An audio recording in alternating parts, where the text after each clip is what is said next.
Mapuso Iloilo Provincial Agriculture Office, ginapangitaan na sa paagi kung paano masolusyonan ang problema sa oversupply. Sang kamatis, nakatutok, Zen Kilantang Sasa.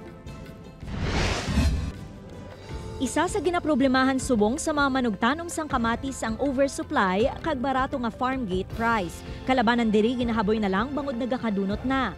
Ang iban ang ginapanghatag na lang sa mga mangunguma sa ila kasilingan. Pwede butangan mo ni isda nga pinirito. Sa balingon nga pinirito, pwede man. Suno sa Iloilo Provincial Agriculture Office, wala maantisipar sa mga mangunguma ang pagdamo sang supply, bangod man sa madamo ang nagtanom sang kamatis. Sa subong, nagapatigayon sila sang inventaryo sa mga apektado nga mangunguma.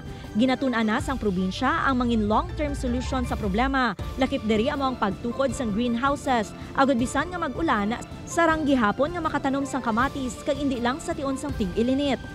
Hindi nato na ma-evitar kay by season na siya. Kung season yung inugtanong, itanong gila nila ya. So wala kita kung kung makaproduce kita nga off-season ng mga ano ni, ng mga panahon, pero bulubod lain na siya. That's why ginatestingan natin. Sa subong plano man sang probinsya nga iduso ang food processing facility. Agad hindi mauyang ang mga kamatis sa diin mahimo ini nga tomato jam kag tomato sauce. Upod kay Cirilo Randuque, Zen Kilantang Sasa. One Western Visayas.